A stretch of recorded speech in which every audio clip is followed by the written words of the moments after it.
Welcome, my friend, to another episode of the Home Body Poddy. I am your host, Anna, the Anxiety Coach, and today we are diving into a really crucial topic that touches the lives of so many. And the reason why I know this is because it is probably the most asked after and requested topic that I get from my community and audience members, and that is the world of panic attacks. And so it's really essential for us that we're going to address these challenges very openly. And I'm going to offer support to you, or if you are supporting someone who is navigating panic attacks. Anxiety and panic attacks are so common. They're actually much more common than we might think, right? We often think that these are things that are affecting only us, when in reality that panic attacks affect people from all walks of life.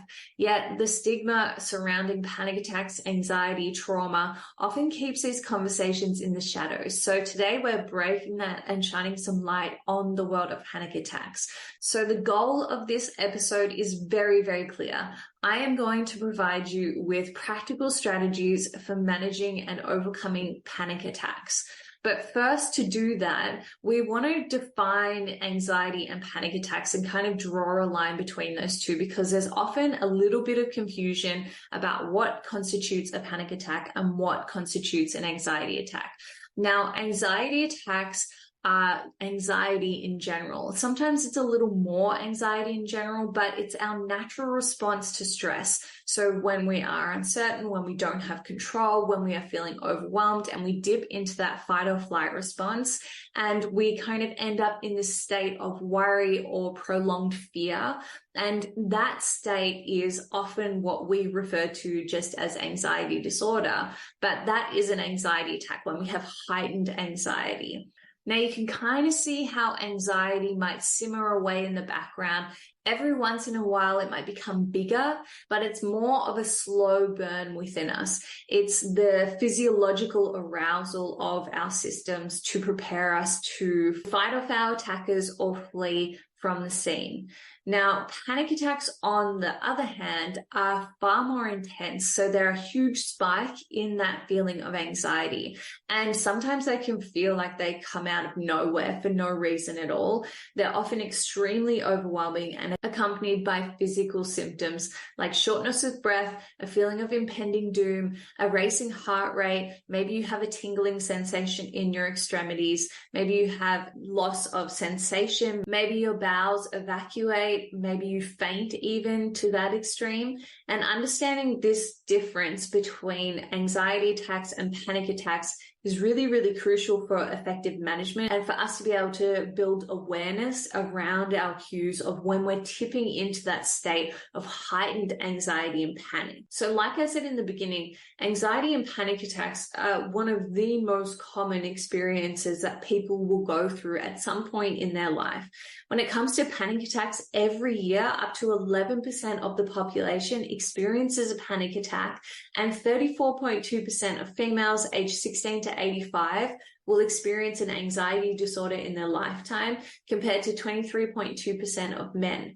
So these numbers are huge, and they emphasize the importance of us understanding first and foremost. So actually understanding the key differences between anxiety attacks, panic attacks, and also understanding that you are not alone in your experiences, in the way in which your body is responding to the world around you. This is a very common experience, albeit very uncomfortable experience, and it can be one of the most terrifying experiences, which is why so many people present to the ER when they're experiencing a panic attack for the first time, because it can honestly feel as though you are dying. When it comes to panic attacks, what we want to look at is some of the most common triggers that can occur.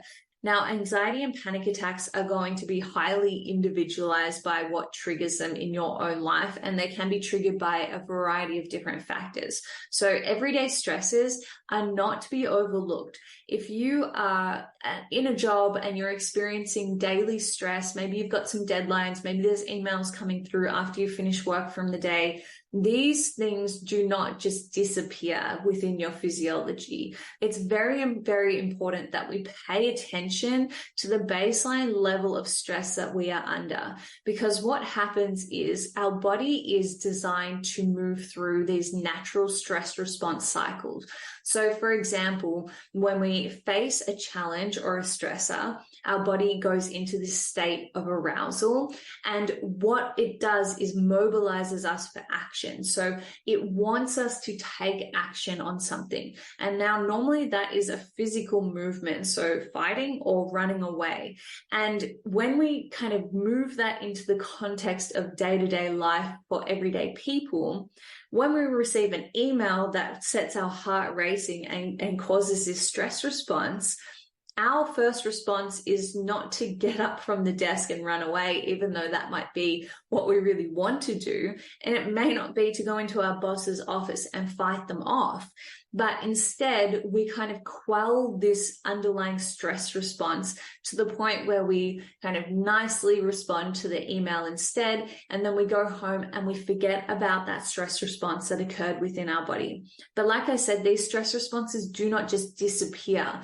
They need to finish this cycle. And so if that energy of arousal from that mobilization that your body wants you to take an action is not discharged, what happens is your body stays in that state of stress. So you don't come back down to a state of calm, and you don't come back down to a state of feeling relaxed and feeling connected to those around you. You come home and instead you feel antsy. You can't switch off. You scroll on your phone, you watch TV, you try to forget about the day, but there's this underlying level of stress that is still within there.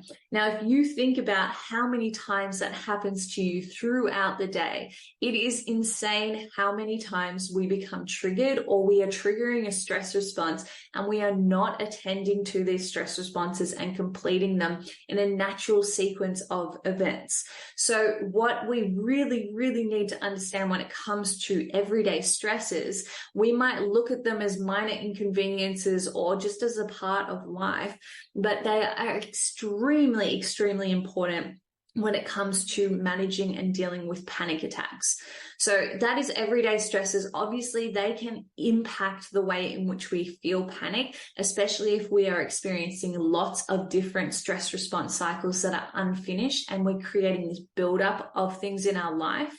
On top of that, specific phobias, or if we've experienced trauma in the past, these can all be triggers to panic attacks as well.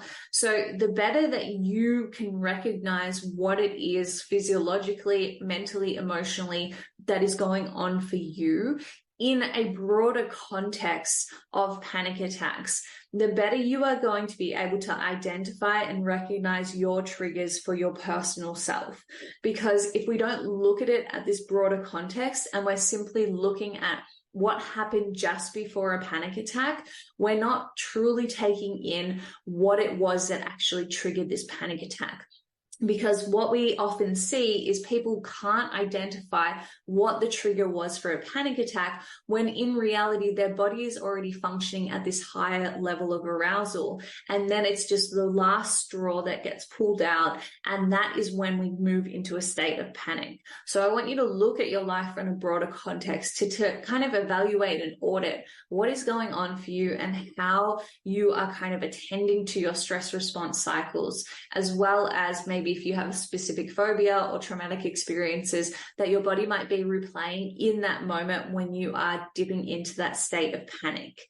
Now, when it comes to the symptoms of panic attacks, we touched on it slightly just before, but the experience of a panic attack can really vary. But the most common symptoms are a racing heart rate, feeling short of breath, trembling, shaking, and dizziness. So psychologically, what kind of is coupled with that can be a sense of impending doom, a fear of losing control. That's a really common one. Or even that dissociation and detachment from reality when we dip into that high intensity panic. So we want to both recognize our triggers and also recognize the physical and psychological symptoms that we have when it comes to panic attacks.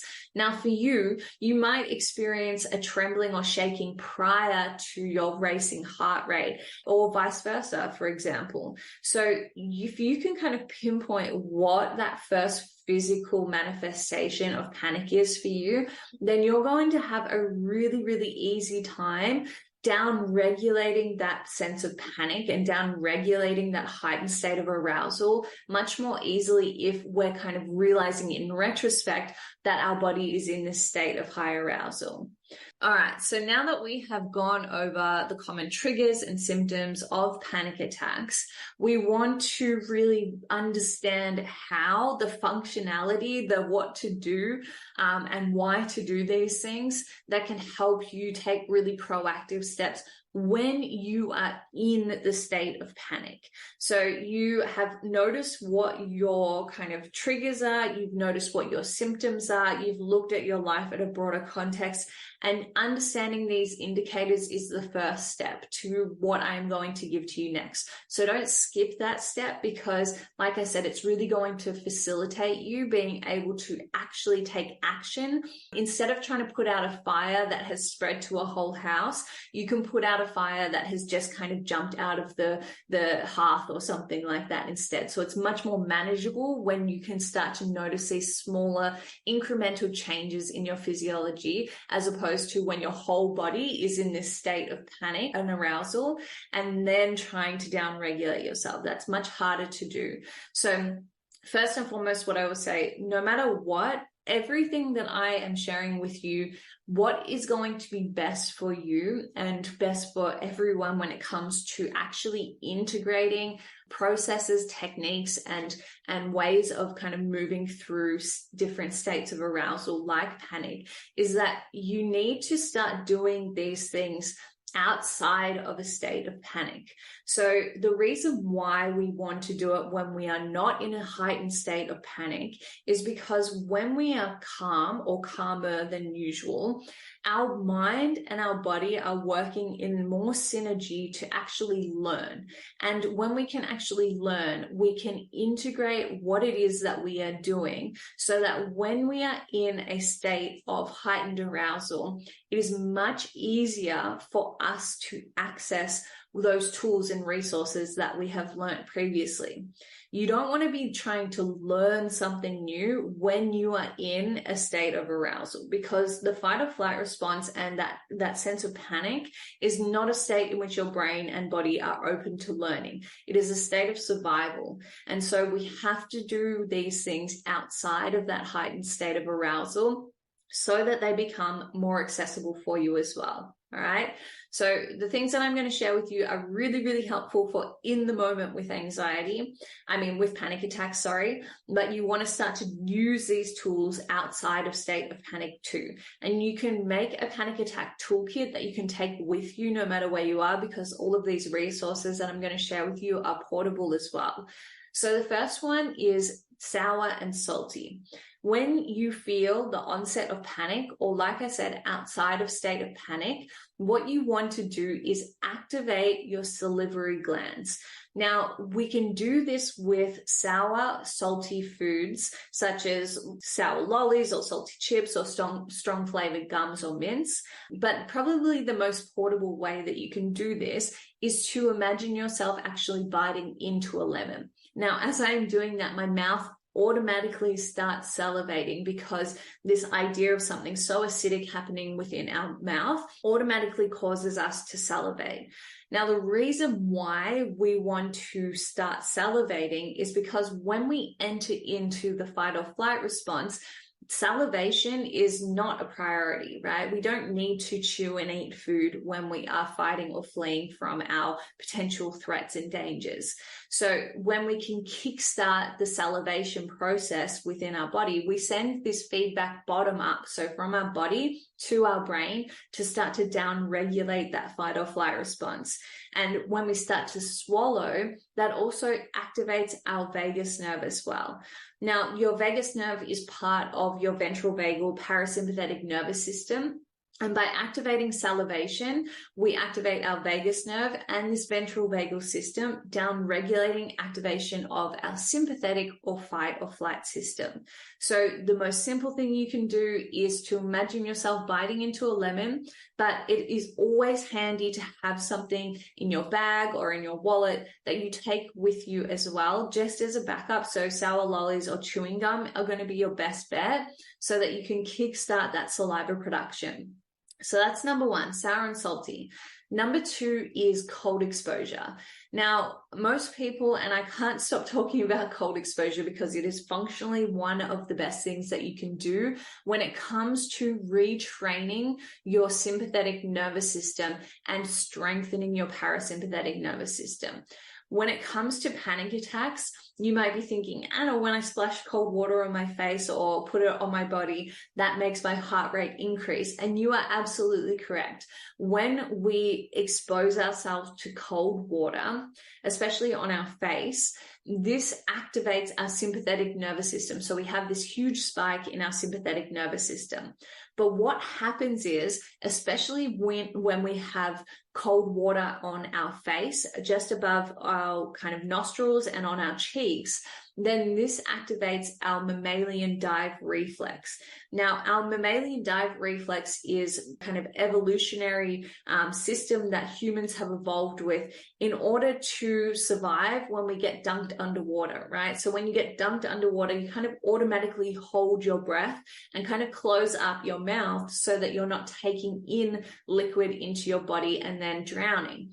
So we have this automatic response, but also what happens is our heart rate starts to lower when we activate our mammalian dive reflex. And that is to keep us calm under these stressful situations, like being underwater, right? So yes, cold exposure initially activates the fight or flight response, but then your parasympathetic nervous system comes online afterwards. And this is particularly true for when we submerge our cheeks and our nostrils underwater. So trying to get our face underwater is a really, really easy and accessible way that we can start to shift our fight or flight response in our sympathetic nervous system and strengthen our parasympathetic nervous system.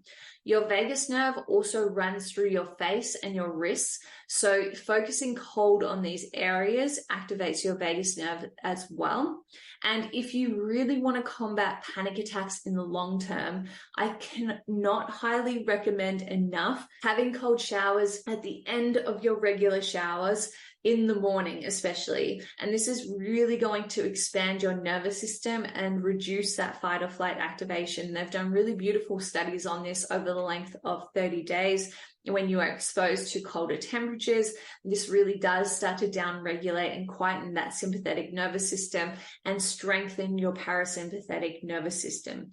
Okay, so when you look at cold exposure, especially when you're out and about with panic, if you can excuse yourself to go to the bathroom and splash your face with cold water, if you could run your wrists under cold water, you could also use an ice pack or take a frozen water bottle with you to place on your cheeks, on your neck, on your wrists. These are all really accessible ways to do that. But in the long term, if you can, exposing yourself to cold in the morning, especially, and I'm saying in the morning because when we have cold showers at night, this can kind of shift our body temperature in a way that makes it harder for us to get to sleep. So we want to have cold exposure in the morning so that our body temperature is regulating and we're feeling more alert and focused as we move through the day. Okay, so number 2 is cold exposure.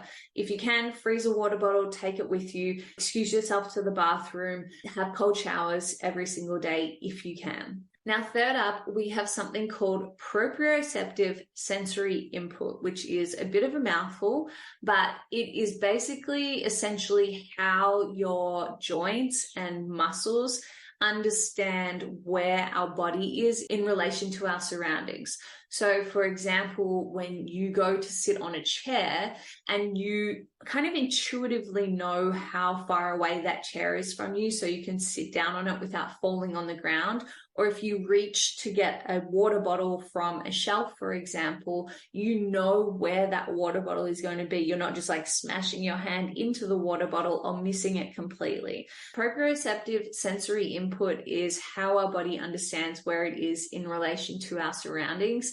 And we can essentially give this to our joints and our muscles through weighted input. Now, weight provides a calming and organizing effect on the brain, and we can really offer very simple ways for proprioceptive sensory input through things like firm hugs, chewing gum. So if you can get 2-in-1 in for your sour and salty with chewing gum and your proprioceptive sensory input, then you're doing really well.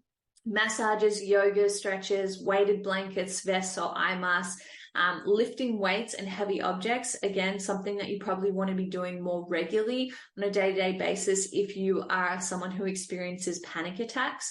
But one of the most accessible and functional ways that you can get proprioceptive sensory input when you're out and about and experiencing panic is by pushing against a wall as if you are trying to push it over. And if you are out and about, and again, excusing yourself to the bathroom if you can, and putting both hands on the wall and pushing for at least 10 to 15 seconds as if you were trying to push that wall over, and then having a bit of a break and then repeating again. Now, another really useful way that you can do it that is a little bit more subtle than that is to just push both of your hands together as if you're trying to push them into each other as hard as you can. And this will also give you proprioceptive sensory input. Giving yourself a self-hug is also a beautiful way to do that as well. Okay, so we have gone over so far sour and salty, cold exposure, and proprioceptive sensory input. The last one that I want to give to you, and this is more of a general thing that we want to do after we have used the prior 3 techniques that I've just shared with you, and that is grounding techniques. Now, I am saying to you to use this after you have used the prior 3 techniques because there is not going to be a lot of effect from you trying to ground yourself when you're in a heightened state of panic, okay? And I don't care what anyone says, you can take off your shoes and socks and try to put your feet in the grass and calm yourself down, but you're trying to put out a house fire again, right? So we really want to kind of use the natural sequence of releasing the body, of activating our salivation so that we're down regulating our parasympathetic nervous system, of putting cold water on our body so that we can again activate our parasympathetic nervous system, and then we will have the capacity to ground ourselves back into the present moment. So this might involve things like naming 5 things you can see, 4 things you can touch, 3 things you can hear, 2 things you can smell, and 1 thing you can taste. So this sensory grounding can interrupt the panic cycle as well and be a beautiful way to kind of finish off that sequence. And it's really, really important that we understand what works for us and finding what works for us in that sequence as well. Now, I find that using it in the sequence that I gave it to you, sour and salty, cold, and then proprioceptive sensory input, and then grounding, is probably the most effective way to combat panic attacks in the moment, and starting to use these outside of the moment when we are in a state of learning so that we actually can reach for these tools and resources when we are in a state of panic. Now, you might have noticed that nowhere, absolutely nowhere in any of these resources that I have shared have I said deep breathing techniques or anything like that. And that is because when we are in a state of hyperarousal and panic, we are already breathing in a elevated and escalated way. So it is extremely, extremely difficult to control your breathing without over breathing. And what I mean by that is that if I tell you to slow down your breath and take a deep breath, what you end up doing, instead of taking a nice diaphragmatic breath with a longer exhale, what we end up doing is taking a big breath. So we take in lots of oxygen. And what this does is going to amplify our sympathetic response. So when we are breathing in, when we're inhaling, this is a sympathetic process. This is a sympathetic system. When we're exhaling, this is a parasympathetic system. Now, if you are in a state of panic and you're trying to take a deep breath, you're going to take a big breath instead of a nice, relaxed, deep breath and a longer exhale. So I highly recommend steering clear of breathing techniques in general when you're in a state of panic, but definitely looking into breath corrective exercises outside of that state of panic so that you're feeling much more in control of your breath when you are in a heightened state. Again, it is something that you have to practice outside of that heightened state of arousal in order for it to become second nature for you in that state of panic. Okay, so just to finish off this episode, we touched on some of the longer term solutions in terms of what you can do outside of those moments of panic, of heightened anxiety. We talked about having cold showers every day. We talked about using proprioceptive sensory input, so using your body, lifting weights and heavy objects and things like that. Using things like salivation and understanding what it actually feels like to imagine biting into a lemon. These are all things, like we said, we want to do outside of that state. But in terms of longer term solutions for preventing anxiety and panic attacks, we really want to kind of look at ourselves from this holistic perspective. So again, zoom out and look at your life on a broader perspective to look at where in which you are not completing these stress response cycles.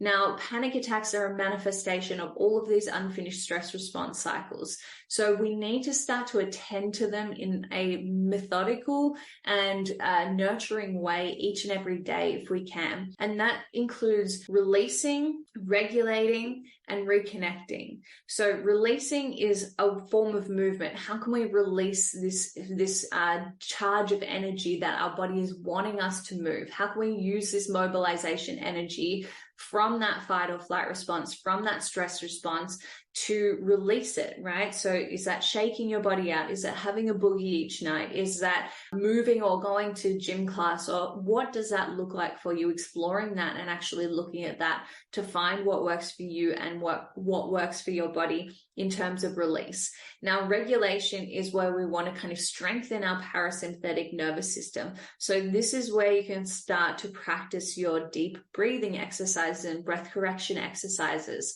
In a previous podcast episode, I walk you through a resonant breath training exercise in which we activate our diaphragm and we start to learn how to breathe in a much more aligned and natural way, the same way that babies would breathe, for example. Regulation techniques are going to be anything that allows you to feel more at home in your body, more calm, more at ease. And these can be things like grounding techniques, proprioceptive input.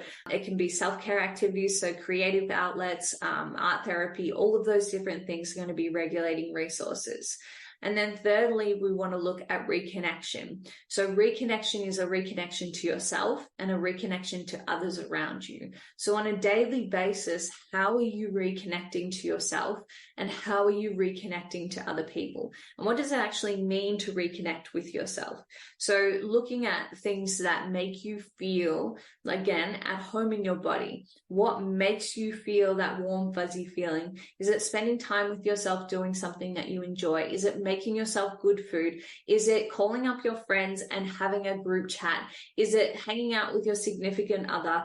Is it spending time with your animal or pet? Is it going out in nature and that makes you feel connected to yourself? So the three things that I want you to start to look at on a daily basis, no matter what, is release, regulate, and reconnect. And how can you do those three things in a way that actually fits in with your day-to-day life? Not that's going to blow out into a couple of hours long exercise, but a way that is going to be functional, effective, and actually fits in with the reality of your day-to-day life. Because I know that you are busy and I know that you have 1,000,001 things on. So make it realistic for you when you are putting these things in place. Release should only take 5 to 10 minutes.